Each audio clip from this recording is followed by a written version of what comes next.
Hello, everyone. Welcome back to the Rise of AI 2020 here at the hybrid area. I hope you had a nice lunch break. We definitely had, and welcome you all back with a lot of energy for this afternoon.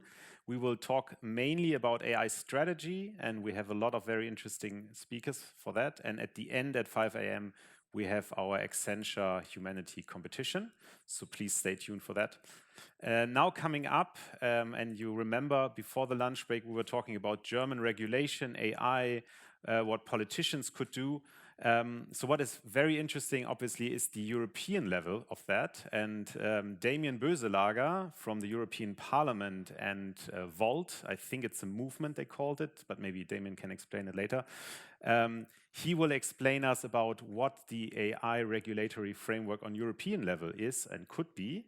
So also taking a look into the future. What I like very much about Damian is that he's a true Democrat, fighting for legal migration and fair and fast European asylum system, and ensuring that the EU works for all via budgetary stability measures. And we have a competitive and innovative European Union. So coming up now, Damian, and please give him a warm welcome. Thank you. Thank you very much for the kind introduction. Yeah, I mean, I work on a range of issues, as you have said, some of them like in regards to migration. I also work on the recovery package that is currently being discussed and stopped by 2 countries, which I won't mention in this very moment, and I'll come to that later. But maybe quickly as a couple of words of introduction and then a bit of an overview of what's going on the European level from a regulatory perspective, and maybe some 3 key and very simple theses on what we should do and why the European level is important for AI regulation. So first of all, to myself, I mean, as you said, like 3 or 4 years ago, I founded a movement or party. It's both, so I don't really mind which one you choose. With an Italian friend and with a French friend, and the idea was to say that on the big topics of our time, be it migration, but also AI and digitization or climate change and so on, we do need European solutions, but we don't have European parties. And so we said, how about we build the first European party? And obviously, if you think about that with the 2 friends, most other people think that you're quite crazy, which was also happening to us. But somehow we managed to do this and run for the European parliamentary elections out of 7 or 8 countries and won 1 seat out of Germany, which is the one I'm sitting on. And then basically in the European Parliament, I work on the special committee for AI that was recently founded. I work on the Industrial Policy Committee, working on all topics digitization. And I work on a range of other committees that I won't bother you with right now. Maybe one which is important is also the Budget Committee, because I work there. And this brings me to the introduction. So what happened since I joined Parliament is that very quickly the new commission was put into place, and one person that was there sure to be there from the beginning was Margrethe Vestager, that you all know, and she very quickly proposed an AI strategy. Then much later, actually half a year later almost, the Commissioner Breton was proposed by the French government after the European Parliament, me included, kicked out Macron's previous candidate. And so Thierry Breton came as the French pick, and he did something very smart, which is add a data strategy to the whole package of Madame Vestager with the AI strategy. And why is that smart? I think, I mean, you all know this, but if you regulate AI, that's very good, and I think we can discuss about how to best do that. But you should always understand that if you don't have the right regulation or strategy of how to share data, you won't have any data to train your algorithms on. And so my own thought process actually led me to put a lot more emphasis on industrial data, on mixed data sets, and focus a bit on how to ensure that we have enough data to actually train our algorithms. And so I was quite happy when you came forward with that. I mean, we could talk about what kind of AI regulation Frau Vestager is doing. I mean, what she's basically proposing from the beginning is to say, look, we should categorize something that is high risk and something that is low risk. When we talk about AI, high risk, for example, would be an autonomous an autonomous weapon system based on an AI. and low risk would be, for example, your Spotify proposed list, or your favorite songs based on your Spotify history. Obviously, where regulation might not be as relevant because your fundamental rights are not as infringed upon. And so this is a process that she's now, like an idea that she's now putting more and more into place, and is trying to define what a high-risk data, like high-risk algorithms are. And I think the general approach makes sense, and we will see some things coming in that direction soon.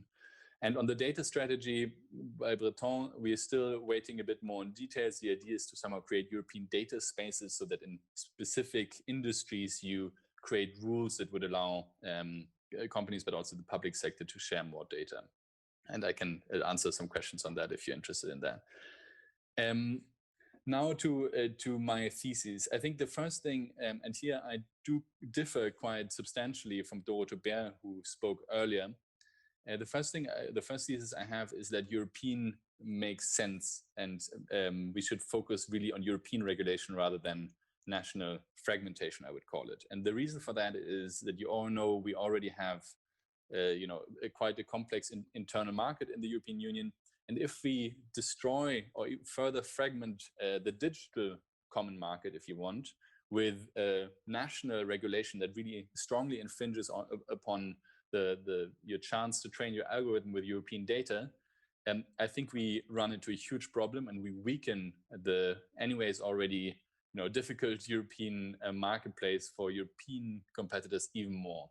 So the first really important point here for me is that we need to have this European common internal digital market, if you want. And we should be very careful with coming up with national legislation or regulations concerning AI, just because it will further complexify, I don't know if that's a word, the work of our European startups and anyways, innovators when it comes to AI. So that's my very first strong thesis, and I think we should really do that. One way that I try to fight for this, and this is just a bracket maybe to open it, is that in the European Recovery Fund, so this is roughly the 750 billion euros that the EU is now trying to borrow in the financial markets and then put out there as an investment package in all European countries. I fought for something which is called a 20% digital target, meaning that 20%, and calculated that's 135 billion euros of the specific instrument I'm working on, should be spent on the digital transformation. And I hope we can use this money to really ensure that we do the next step when it comes to digital transformation. The second big thesis I want to make is that we should really clearly differentiate between sovereignty and competitiveness. And that's a point where I think it's really important to look into this. In the past, the European Union, but also a lot of the national levels, including Germany, focus a lot on digital sovereignty and strategic autonomy, if you want. So two notions that somehow seem to imply that it's really important that we safeguard our own industry, we use our own suppliers, we really try to buy local, if you want, when it comes to digital. And I think at some point that does contrast with the idea of ensuring that the European market is competitive, that our industry is competitive, and that we win, if you want, in the global competition when it comes to digitization and the digital transformation. So to just give you one example, I mean, you all know this, but there's also initiatives out of Germany and together with other European countries to, for example, go in or build something like a federated cloud infrastructure for Europe, so that we have a national or like a European cloud service provider federated out of national European cloud service providers. And I mean, that's one approach, and I'm not so convinced of it, because we're somehow trying with the public sector to build something like a competitor, if you want, a European competitor to somehow get into the cloud market, which we know is very much owned by the big three US companies. And I think my approach here would always be to say, look, on the one side, we want all our SMEs and startups and so on and big industry to move into the cloud and to be able to use all these great tools and to be able to be more competitive and train their AI. On the other side, we somehow tell them, yeah, but don't use the American ones because they're evil and they will take your data away. And I think my approach here would be very different, and that would be to be very, very strong on market regulation and competition law, so that we have the tools and we give the tools to the European Union, in that case, again, Frau Vestager, to ensure that the cloud market doesn't concentrate further, that there are ways of ensuring interoperability, that cloud service providers need to offer the APIs so that you can transfer your data from one cloud to the next if transferable services or comparable services exist.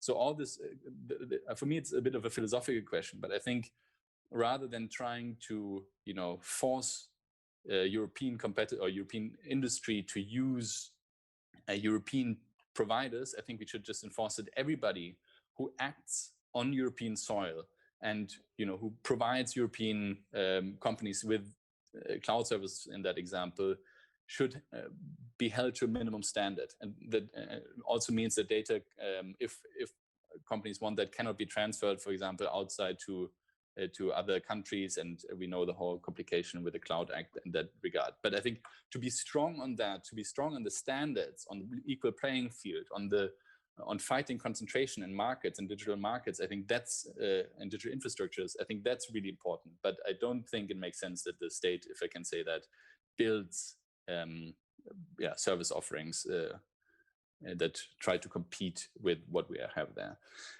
The last big thesis is also a bit shaped from my own experience, and that is to be concrete and to be tangible in the regulation that we set forward, and not to complexify, if you want, again, the regulatory framework too much, but to somehow help and enable rather than to set too many boundaries. And that comes from the personal experience that I'm a big fan of GDPR. I think GDPR really managed to set a global standard when it comes to data privacy and data ownership. And I think we should really see this as a best practice of how to ensure that European standards work, and how to ensure that basically we build a trust-based and a rules-based kind of digital space that will then emanate, if you want, into different in different markets like the US and China. So I think that's really a positive example. But personally, when building Volt, the GDPR came into place and really halved our whole followership, because we just had to, recertify everyone and ensure that we have the audit trail and I don't know what in place to be able to send emails to our follower base. And so I think the issue here was not that the regulation came into place and that we set a global standard, but the issue was that many of the smaller industries and the smaller businesses and startups are often overwhelmed with the regulation that is coming. And I mean, I know that the Commission also tried, and that the countries tried to explain how GDPR worked, that there's a transition period and so on, but I don't think it's enough. And I think we need to, when we write these kinds of regulation, really have a focus on helping smaller businesses, innovative businesses to understand these rules and see that they're simple and that they're easy to apply. Because if we don't do that, again, I think we harm our industries, and we should make sure, especially if we set European regulation, that we take this into account. And for me, I mean, that also means that if we think about digitization, about AI, about how to, first even collect data, how to change the mindset of people to go into the digitization process, to then at the end be able to use AI, I think we should think about the tangible and concrete ways of how to make that work. And I'm very open to discuss this with you, because I think it's really a core issue of how to do good regulation, is to ensure that it's, that we think it out of the perspective of the startups and of the SMEs in that context. So, for example, I think if we think about digitization and AI, I think we should not only think about the regulatory focus only, but we should also put a strong focus on the whole question of what kind of incentives can we set, what kind of money can we make available. And here in this context, I want to mention that I looked also and went to Sweden to look at their AI strategy, which is very much built on regional clusters and regional focus areas. And I think it's something where we can learn from, if you try to actually regionally bring together the local, I don't know what, production company with the local university, with maybe some local electricity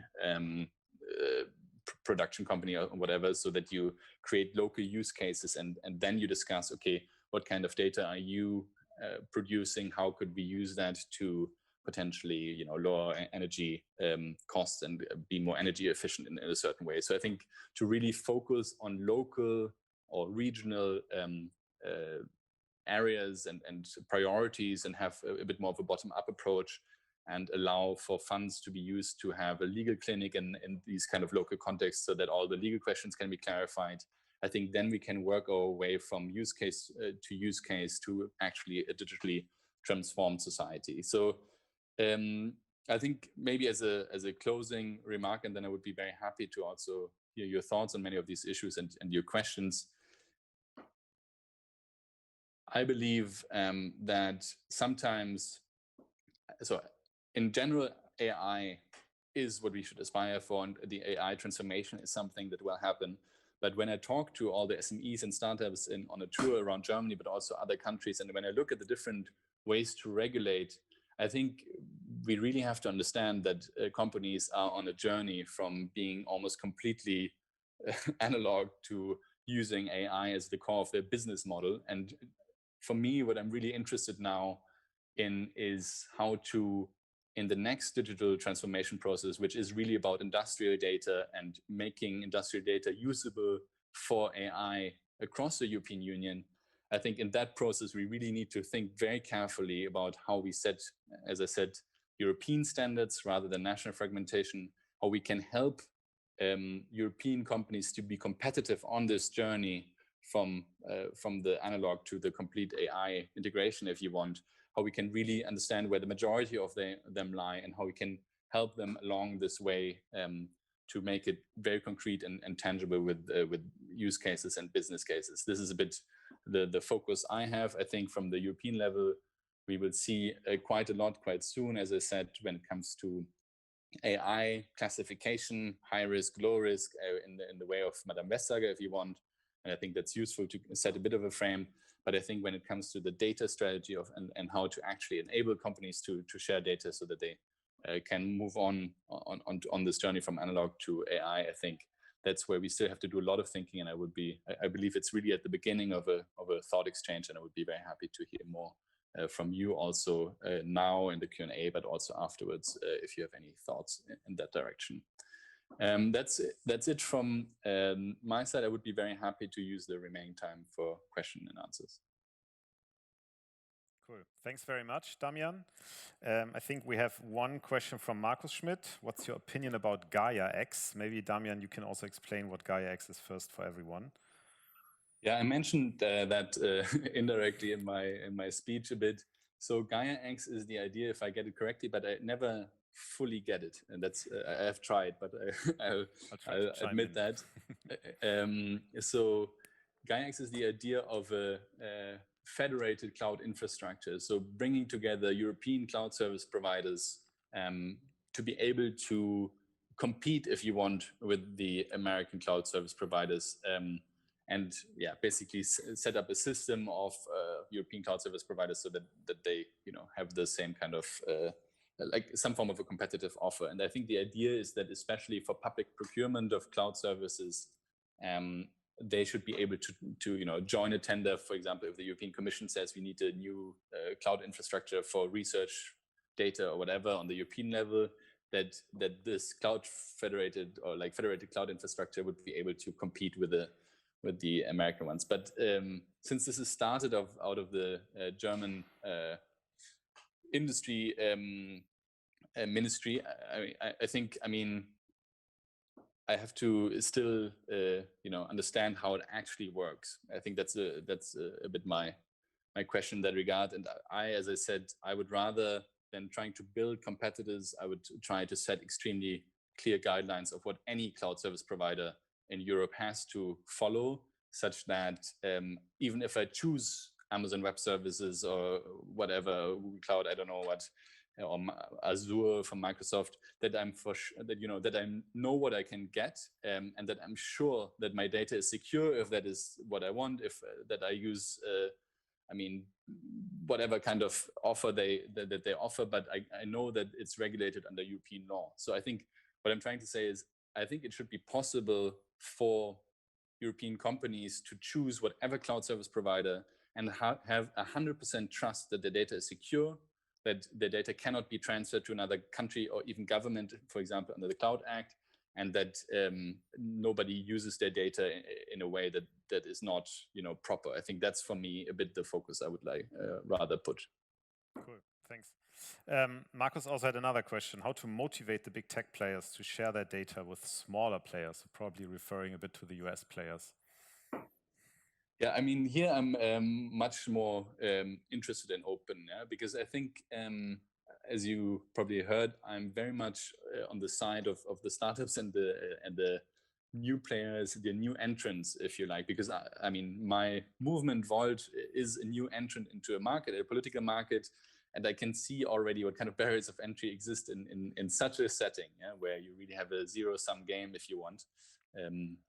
But I do believe that we have to also, have a look of how data is owned in the different contexts. And I'm a big fan. If you have ideas of how to force companies to open up their data spaces, I think it's an interesting point. I would still go, if per default, always to competition law. So I mean, as you know, there's an interesting law case currently running in the US on access to a certain market for Amazon and so on, or like for Amazon competitors.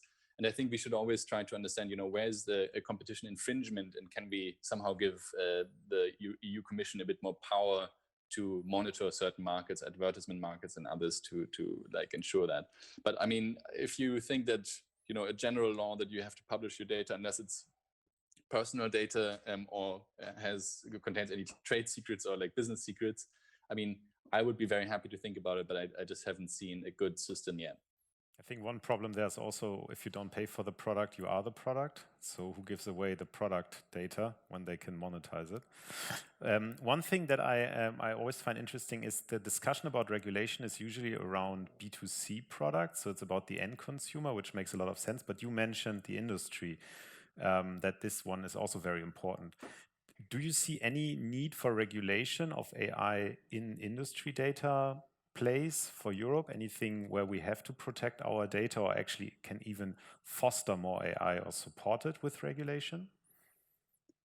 So, I mean, you said it correctly. For me, it's my focus. I think the B2C market is quite defined already, to be quite honest. And obviously there's things to improve, and there's a lot of focus on the Digital Services Act and other regulation that is looking into privacy and so on. And I think, again, if you talk about equal standards when it comes to privacy, I think there's still a lot to discuss also with the US and other countries.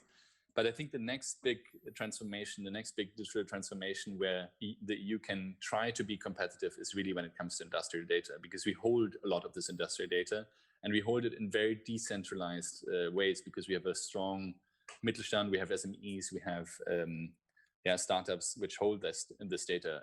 And so we need to find ways to somehow allow for data sharing and data analysis based on all of this industrial data. And I think that will define whether we are competitive or not in the future. So, I mean, I'm constantly thinking about what the best ways are to ensure that we can use this data best. And I mean, as I said, like for me, it's really about building incentives for these companies to come from a mindset of what do I care about this data, to actually collecting it, and then not only thinking, oh, data is the new gold, so I won't share it with anyone, but actually thinking about ways how to share it with others. And so that's why, I mean, these local use cases for me could be an easy way that I can explain to a CEO of an SME in, for example, Bayreuth, where I studied, saying like, hey, how about you sit down with a Bayreuth University and you also understand a bit, what kind of data you're producing with them, and maybe with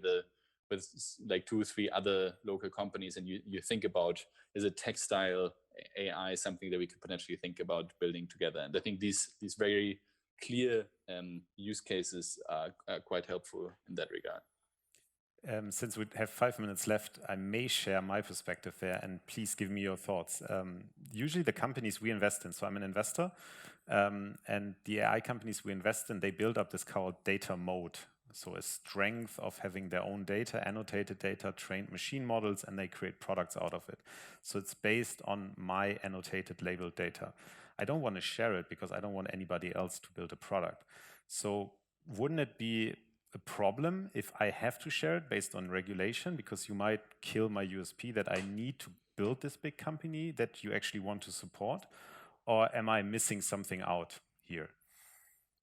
So, I mean, that's why I said, like, I haven't found a useful way to force companies to share data. You know, like, I mean, I think when it comes to competition law, that's something we can discuss. If you are holding back data that basically blocks entrance to even be able to compete with you, because you hold the data on, I don't know, the search history or for restaurants or whatever it is, then I think we can discuss it, because you're really destroying subsequent markets with your kind of conglomerate model, if you want. Yeah. But for other cases, it's really hard. And I don't have the solution of, you know, does it make sense to force you then to join your annotated data? I don't think that would be currently the way I would take it. You know, I would rather say, as I said, how about we set your company, or that you invest in a context with companies that could have similar AI needs, you know, and you somehow have a chance to pool your very scarce AI talents and data experts and data architecture experts, whatever, to bring them into one room with as I said, local university, and then they can discuss a bit, you know, how can we use this maybe in different places at the same time. But the issue is that the B2C market, I think, was much easier to revolutionize. I think when it comes to industrial data, it's always very specific data. It also needs to be trained in very specific ways, and it's not so easy to ensure that, like, you know, we all proceed on this journey from analog to AI driven. I think that's really a big question mark in my mind.